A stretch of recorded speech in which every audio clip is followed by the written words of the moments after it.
You know, they often say history has a way of repeating itself, and a lot of times it can be due to circumstance, it could be coincidence, also, it could be a copycat type of thing.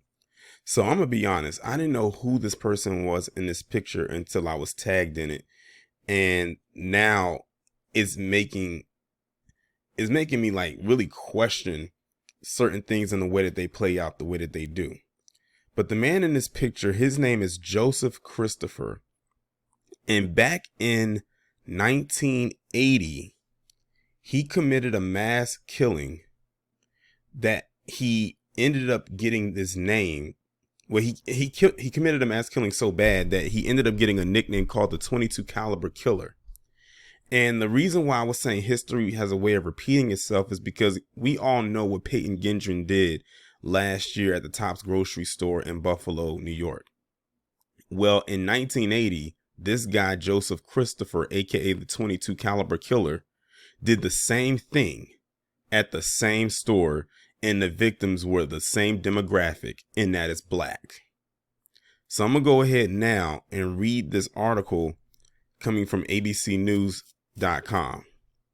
And it was posted February 12th, 2023. When former county prosecutor Edward Cosgrove initially heard of the racially motivated mass killing, if you want to call it what it should be called, at a Tops supermarket in Buffalo that left 10 people dead, he said in his mind raced back more than 4 decades to when he led the hunt for another gun-wielding racist killer who terrorized the city for months.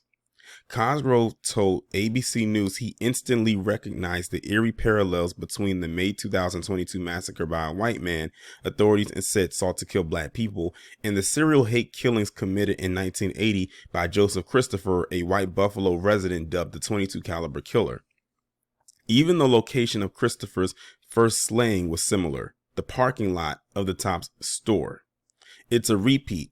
If you want to take the totality of the circumstances, it's a repeat of what happened in 1980, the 88-year-old Cosgrove said. Payton Gendron, the 19-year-old gunman in the May 14th supermarket shooting, is to be sentenced on Wednesday to life in prison without the possibility of parole. He pleaded guilty in November to 15 charges, including murder, attempted murder, and domestic terrorism motivated by hate. In addition to the state case, he is facing hate and domestic terrorism charges in federal court. His attorney said he might consider pleading guilty if prosecutors agree not to pursue the death penalty. When Cosgrove learned from FBI sources that the Tops attack was racially motivated, he said he thought of Christopher's killing spree and the pain it inflicted on Buffalo's black community, a sentiment many of the city's black residents told ABC News they experienced in the aftermath of last year's mass shooting. Yes, my thoughts went back to that. I understood how terrible it was and how unfortunate it was, said Cosgrove, whose nephew is John Flynn, the current Erie County District Attorney, whose office is prosecuting Gendron.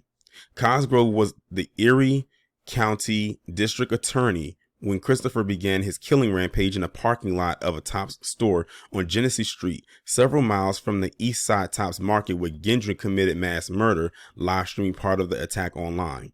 On September 22nd, 1980, the 24-year-old Christopher walked up to a car in the parking lot and shot 14-year-old Glenn Dunn, who was black, in the head without warning.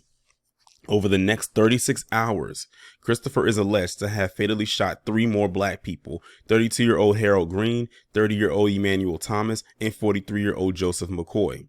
As the top law enforcement officer in Erie County and a former FBI agent under legendary Bureau Director J. Edna Hoover, Cosgrove received special permission from the then New York Governor Hugh Carey to lead the search for the serial killer. As he came under tremendous pressure from the black politicians and community residents to quickly solve the case, Cosgrove said the elusive killer continued to strike, bludgeoning to death 2 black Buffalo area cab drivers whose hearts were carved out of their bodies, and fatally stabbing another black man to death in Rochester, New York. 4 killings investigators attributed to Christopher occurred in New York City. In November 1980, Christopher enlisted in the U.S. Army and was stationed at Fort Benning, Georgia. While on a Christmas furlough in New York City, he allegedly stabbed to death 3 black men and 1 Hispanic man and attacked 2 other black men in the span of 2 days. In prison in April 1981 in the stockade at Fort Benning for committing an unprovoked knife attack on a black soldier, Christopher bragged to a staff nurse that he killed 13 people in Buffalo and throughout New York, shooting some with a .22 caliber sawed-off rifle. A few days later, he told another nurse about the killings, adding all of his victims were non-white males. Let's be clear here, all of his victims with the exception of one were black. For him to just say that they were just simply non-white would mean that they would have to be black, south of the Borderian, as I call them, Asian, anything that's not white. But let's be real here. The vast majority, 99% of his victims were black, and they also happened to be male. In it, it's only stating that he killed one south of the Borderian. Military officials relayed Christopher's murderous claims to Cosgrove and his team of investigators. Cosgrove recalled going to Christopher's home and speaking to his mother, a nurse at a local Catholic hospital. I will never forget that. She was a nice woman, Cosgrove said. I asked her if I could come in the house and sit down at her kitchen table. She invited me in. She knew who I was, and I told her that I was going to have to search her house, that I had police officers out on the street. During the search of the home and a family hunting cabin, police recovered a .22 caliber bullets and the sawed-off barrel of a .22 caliber rifle, linking Christopher directly to the first 3 homicides that he committed. Cosgrove said that while there was ample evidence to charge Christopher with the other homicides, the evidence was the strongest in the killings of the first 3 victims, partly because of the .22 caliber shell casings recovered at the crime scenes, but mostly because he didn't want to drag all of his victims' loved ones through the trial, where graphic evidence was presented. In total, law enforcement officials suspect Christopher killed 12 people, shooting 4 and stabbing the rest. 7 other black men who were allegedly attacked by Christopher survived. When police first started searching for the .22 caliber killer, a big break came from witness Madonna Gorney.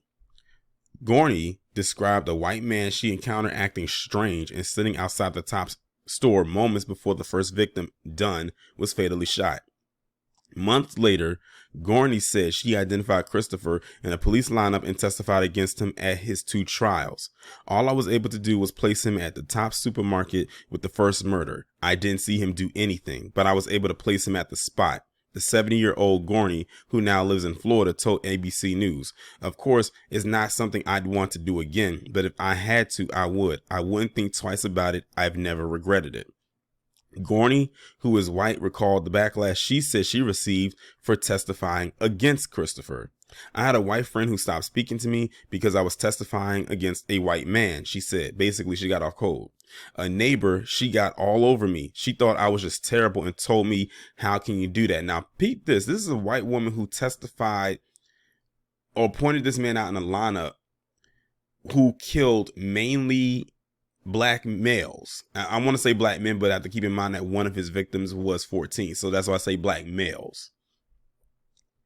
And she got backlash from that, from her neighbor and a friend and probably some other people, because it's like, how dare you testify against this white man? All he did was kill some niggers, in so many words. That's what they would, that was what was floating through their minds. Christopher was convicted in 1982 for the murders of his first 3 victims and sentenced to life in prison. His conviction was later overturned on appeal, and a second trial in 1987 ended with his conviction again. He died in prison in 1993 from male breast cancer at the age of 37. Too bad they couldn't take him out like Christopher Scarver did to Jeffrey Dahmer, but it is what it is. Charlie Fisher III, a former Buffalo at-large councilman, said Christopher's reign of terror didn't seem to evoke the kind of strong reaction from city officials that it should have. While a few members of the Buffalo Common Council, the equivalent of a city council, issued statements decrying the 1980 killings, Fisher said there wasn't the kind of will and commitment to stamp out white supremacy. In contrast, every member of the Common Council condemned the Tops shooting in May, led by the city's first black mayor, Byron Brown. New York Governor Kathy Hochul posted on social media on the day of the shooting, "We must confront the threat that white supremacy white supremacy poses to our society head on. Joe Biden traveled to Buffalo and met with the loved ones of those killed, and Kamala Harris attended the funeral of one of the victims. But Cosgrove said he remembers community residents, both black and white, rising up against racism in 1980, and how hundreds gathered for a unity rally on the steps of City Hall. It should be no surprise to anybody that knows Western New York that back in 80 and 81, we did what we had to do to get well again, and this community will do it again. Cosgrove said, "Are we healed yet? I don't think so, but we will be as time goes on." You know, as comforting as that sounds, I'm sure they said that back in 1980, and look at where we are now in 2023. People can think that we've healed. People can try to claim that we've had, but I don't live in La La Land. We're practically stuck in neutral. That's crazy. But like, again, this is hidden history right here. I didn't even know that this happened. And I'm surprised that this didn't come out right around the time when this happened. You would think that this story would have popped right back up mere days if they wanted to wait just a little bit, because it was still a developing story at the time, that it didn't come out sooner. And how this is coming out now that Peyton Gendron is said to be sentenced to life in prison, which he definitely, deserves. Well, I mean, they want to put the death penalty on the table. Like, he only really has two options. But I don't think they really have narrowed it down yet as to what he's going to get.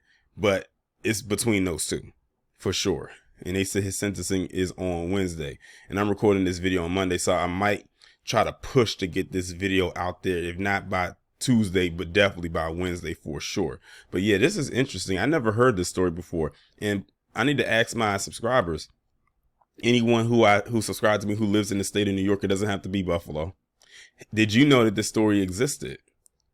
And if you have heard of it, like, what's your response to it? Because again, this is something that is brand new to me. But this guy went on a tirade. He went on a crusade. What got me was the part where he said he went and enlisted into the army, and when he came home with the furlough, he went right back into his routine. I guess he figured, let me go ahead and enlist in the army, and either one or two things gonna happen. They won't catch me, because remember, he already had a blood trail up until that point. Or let me go seek out new victims, even though that would have probably been hard for him to do in the military, because he would have always been on base. With what he was doing, he was out in the open, more free. He was a civilian. But yeah, this guy definitely had a lust for killing black males in particular. Again, he only killed one south of the Taurean out of that whole crew. But the rest of his victims was black males. And it's so sad that one of his victims was a 14-year-old boy shot in the head while sitting in the parking lot in the same store that Peyton Gendron did what he did. The only difference between him and Peyton is Peyton went inside the store and did what he did. I think his started out, and if y'all can correct me if I'm wrong, but I think his started out in the parking lot and then he went into the store. Or did he go into the store and then went to the parking lot? I forget, but we know he made it into the store because we saw some of that live stream footage that he did. This guy, he didn't make it into the store. His was just in the parking lot. So it's almost like it was a random thing. Whatever black figure he saw, he decided, I'm going to eliminate you. And that's exactly what he did. And then there was 7 of them that survived. No, 7 that survived. So yeah, he definitely had a target. These were random people, as in he didn't know them personally, but he knew they were black, and he knew he had to, in his mind, take care of business. But that's crazy. And also the interesting thing too was the age bracket. Peyton Gendron was 19 when he did what he did. This guy was 24. So even though Peyton Gendron wasn't over the age of 21 yet, that age bracket is still, there. Well, I'll put it this way. If this was current day, they would both be a part of the same generation. I'll leave it like that. But yeah, history has an interesting way of repeating itself, and this story right here is no different. But this guy, another thing that was different between him and Peyton is Peyton, his little reign of terror lasted just on that one day and just for like a good hour. His, on the other hand, his reign of terror spanned months. And then some, he was going on his little terroristic tirade for days on end. Like he just couldn't stop. But yeah, I just wanted to bring this story to you, and I'm very appreciative that someone brought this to my attention so I could bring it to my more wider audience. But I can't wait to see what y'all have to say in the chat as well as in the comment section as it pertains to this guy. And what an interesting name that he got, the .22 caliber killer. That's crazy.